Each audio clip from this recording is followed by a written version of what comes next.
खड्डा क्षेत्र के भैंसहा बांध के स्परों का निरीक्षण के पश्चात ग्राम सभा तुरकहा में आयोजित चौपाल के माध्यम से जनसभा को संबोधित करते हुए मुख्यमंत्री ने भैंसहा नारायणी नदी पर बनी पीपा पुल को पक्का पुल बनाने की बात कहते हुए संबंधित विभाग को पानी कम होते ही निरीक्षण के लिए निर्देशित किया।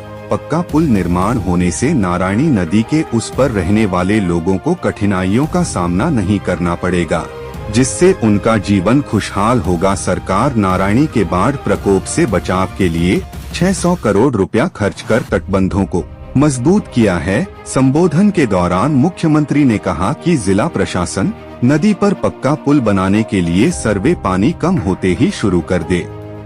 कुशीनगर के बाढ़ से प्रभावित परिवारों को राहत सामग्री वितरण और बाढ़ बचाव के लिए कार्यों के निरीक्षण के आज के इस कार्यक्रम में मंच पर उपस्थित प्रदेश सरकार में लोकप्रिय सांसद श्री विजय कुमार दुबे जी, लोकप्रिय विधायक श्री विवेकानंद पांडे जी, आज के इस कार्यक्रम में उपस्थित जनपद कुशीनगर के नारायणी नदी के उस पार जो गांव स्थित है, वहां पर शिवपुर, नारायणपुरा, मरचवा, बसंतपुर, हरिहरपुर, अन्य प्रभावित गांवों के सभी हमारे नागरिकगण, उपस्थित सभी बहनों भाइयों, आज मुझे भैंसहा चितौना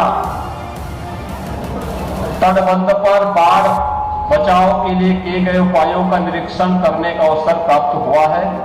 प्रदेश में पिछले 7 वर्ष के अंदर समय पर बाढ़ बचाव के उपाय प्रारंभ करने का परिणाम है कि बड़े पैमाने पर बाढ़ बचाव के हुए कार्यों के कारण जनधन की हानि को रोकने में मदद मिली।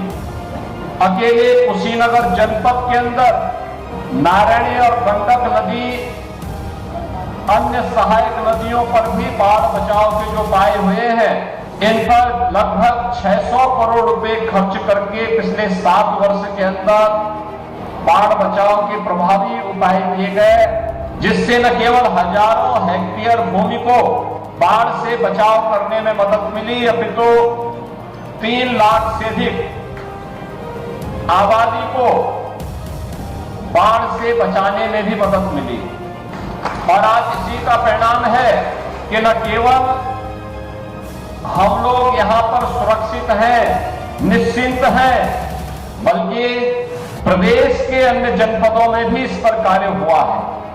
आप देखते होंगे ये तो पहाड़ की एकदम तलहटी है, नदी का करंट बहुत तेज है, तब भी यहाँ पर बाढ़ बचाव से काफी राहत होती है। याद करिए, आज से 7 वर्ष पहले यहाँ पर भैंसहा चितौनी तटबंध को लेकर के, नारायणी नदी में बाढ़ बचाव के कार्यों को लेकर के सिंचाई विभाग के जो अभियंता कार्य करते थे, उनकी निर्मम हत्या होती थी, माफिया हावी थे। जंगल पार्टी के कारण इस पूरे क्षेत्र में भय और दहशत का माहौल होता था। सूर्यास्त के बाद लोग इधर से आना जाना बंद कर देते थे। आज आतंक समाप्त, अराजकता समाप्त, गुंडागर्दी समाप्त।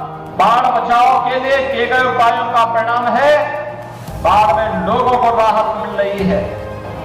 और कुशीनगर जनपद तो इसलिए भी आवश्यक था कि महात्मा बुद्ध की महापरिनिर्वाण स्थली होने के साथ साथ दुनिया शांति, मैत्री और करुणा की पावन भूमि के रूप में कुशीनगर को देखती है। दुनिया भर के लोग आज कुशीनगर की तरफ आकर्षित हो रहे हैं और कुशीनगर को दुनिया के आकर्षण का केंद्र बनाने के लिए ही सरकार के स्तर पर जो प्रयास प्रारंभ हुए हैं, आज वह मूर्त रूप लेते हुए दिखाई दे रहे हैं। आज कुशीनगर में याद करिए, आज से 7 वर्ष पहले नौ की बीमारी से, इंसेफ्लाइटिस और मस्तिष्क ज्वर से सबसे अधिक बच्चे प्रभावित होते थे, पीड़ित होते थे। आज बीमारी को पूरी तरह समाप्त कर दिया गया। अब तो कुशीनगर में कुशीनगर वासियों का अपना मेडिकल कॉलेज भी हो गया है, तो मेडिकल कॉलेज के लिए भी मैं आपको बधाई देता हूं। कृषि यहाँ की आजीविका का मुख्य केंद्र है।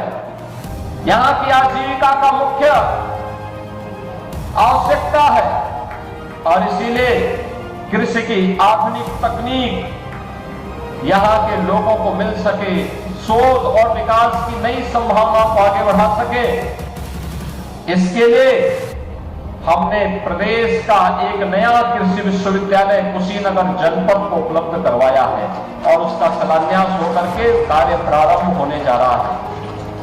दुनिया भर के लोग यहां आ सके और यहां के लोग भी देश और दुनिया में जा सके, इसके लिए यहां पे एक इंटरनेशनल एयरपोर्ट का निर्माण भी कुशीनगर में कर दिया गया है। कुशीनगर की सड़कें याद करिए इससे पहले कैसी थी, क्या हाल हुआ करते थे, पता ही नहीं लगता था कि सड़क है या गड्ढा है, सड़क में गड्ढा है या गड्ढे में सड़क है, पता ही नहीं लगता था। आज आपके यहां सड़क कितनी चमचमाती हुई सड़कें सभी ओर से जोड़ती हुई दिखाई देती है।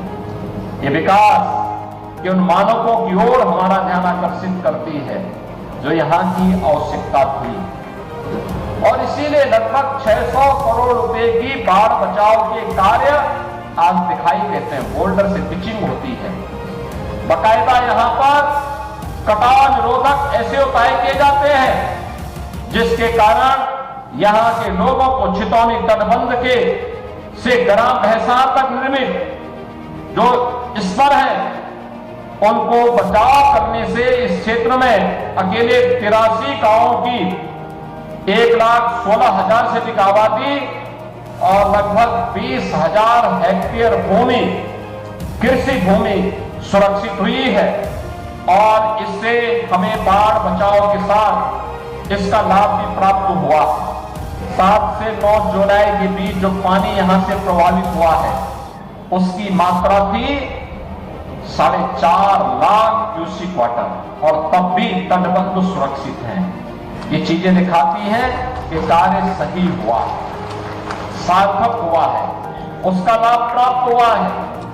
83 गांवों की लाखों की आबादी उससे लाभान्वित हुई है और इसीलिए जो उस पार के गांव हैं जिन गांवों के बारे में यहाँ के सांसद जी ने भी और यहाँ के विधायक जी ने भी चिंता व्यक्त की है कि नारायणी नदी में एक पक्का पुल बनना चाहिए जिससे शिवपुर, नारायणपुरा, मरचवा, बसंतपुर, हरिहरपुर और महाराजगंज के भी 5-7 गांव सोही बरवा के वहां पड़ते हैं। इन सभी गांवों को लेकर के अगर हम देखेंगे तो लगभग 1 दर्जन बड़े गांव लगभग 15 से 20 हजार की आबादी वहां निवास करती है। उन लोगों के लिए आवागमन के लिए मैं यहाँ के प्रशासन से भी कहूंगा, मंडलायुक्त है वह भी इस बात को देखेंगे। एक बार पीएम गति शक्ति के माध्यम से इस बात को देखें कि कौन सा लोकेशन सही हो जहां पर ब्रिज अच्छा बने, सुरक्षित बने और लोगों के आवागमन को भी सुरक्षित कर सके। एक पक्का पुल का निर्माण आने जाने वाले लोगों के लिए वहां पर करवाने की तैयारी हमारी प्रारंभ होनी चाहिए। सर्वे के कार्य अभी से प्रारंभ हो जाए, बरसात समाप्त होने के बाद पानी जैसे कम हो कार्य प्रारंभ हो जाए, इसकी तैयारी हमें अभी से प्रारंभ करनी चाहिए। बहनों और भाइयों, सरकार संकट के समय आपके साथ, आपके सुख में आपके साथ सुखी होना चाहती है, लेकिन आपको कहीं दुख न उठाना पड़े। सरकार इसके लिए समय से अपना उपाय प्रारंभ करती है, लेकिन फिर भी अगर कहीं से कोई ऐसी आपदा आती है उस आपदा से निपटने के लिए भी सरकार प्रभावी उपाय करती है।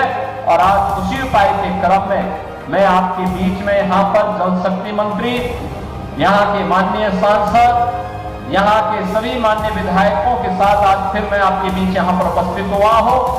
आज के इस अवसर पर मैं आप सबको इस बारे में आश्वस्त करता हूँ कि डबल इंजन की जो सरकार है, मोदी जी के नेतृत्व में पूरे देश के अंदर जो कार्य हो रहे हैं, इन कार्यों को आज गरीबों को लाभ प्राप्त हो रहा है। याद करिए, ये जनपद मुसहर जाति से जुड़े हुए लोगों का एक बड़ी आबादी यहाँ रहती थी। आवास नहीं थे, राशन कार्ड नहीं थे, हमने उनको जमीन का पट्टा भी दिया, आवास भी दिया और राशन कार्ड भी उपलब्ध करवाने के साथ साथ आयुष्मान भारत के कार्ड भी उन्हें उपलब्ध करवाने की कार्रवाई को आगे बढ़ाया।